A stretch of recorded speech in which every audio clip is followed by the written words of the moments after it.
श्री स्वामी समर्थ मित्रांनो, मी आहे प्रिया आणि आपल्या सर्वांचे स्वागत आहे आपल्या यूट्यूब चॅनलमध्ये। मित्रांनो, आज आपण जाणून घेणार आहोत मिथुन राशींच्या व्यक्तींसाठी मार्च महिना कसा जाणार आहे।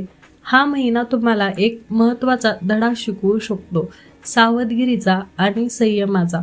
म्हणून हा व्हिडिओ शेवटपर्यंत नक्की ऐका, कारण शेवटी मी एक असा छोटा सल्ला देणार आहे जो तुमच्यासाठी खूप उपयोगी ठरू शकतो।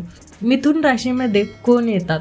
ज्या व्यक्तींच्या नावाची सुरुवात होते का, की, कु, घ, ड, छ, के, को, ह या अक्षरांनी त्या व्यक्ती बहुतेक वेळा मिथुन राशीत येतात। उदाहरणार्थ किरण, कौस्तुभ, हेमा, केतन।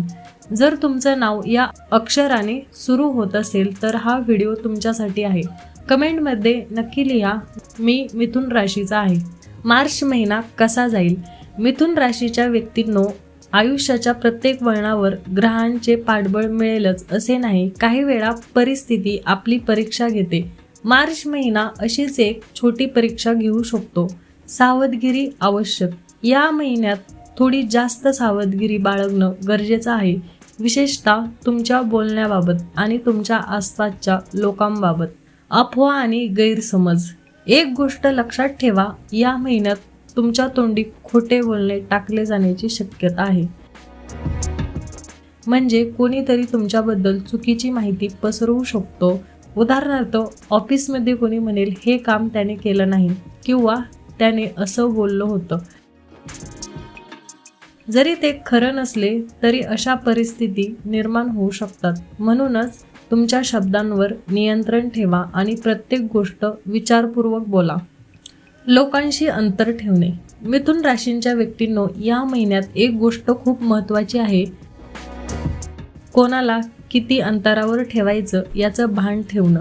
सगळ्यांवर लगेच विश्वास ठेवू नका, काही लोक फक्त माहिती मिळवण्यासाठी जवळ येतात। काम आणि व्यवहार। कामाच्या ठिकाणी थोडी राजकारणासारखी परिस्थिती निर्माण होऊ शकते, पण जर तुम्ही शांत राहिलात आणि कामावर लक्ष केंद्रित केलं तर हळूहळू परिस्थिती सुधारेल। छोटा उपाय, दर बुधवारी गणपती बाप्पाला नमस्कार करा आणि मनात म्हणा, माझ्या आयुष्यातील अडथळे दूर होऊ दे।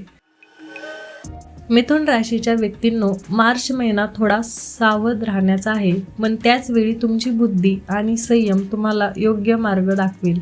फक्त एक गोष्ट लक्षात ठेवा, प्रत्येकाला मनात स्थान देण्याची गरज नसते। जर तुमची मिथुन असेल तर कमेंटमध्ये नक्की लिहा, श्री स्वामी समर्थ। तर मी आहे प्रिया आणि भेटूया पुढच्या व्हिडिओमध्ये। तोपर्यंत श्री स्वामी समर्थ।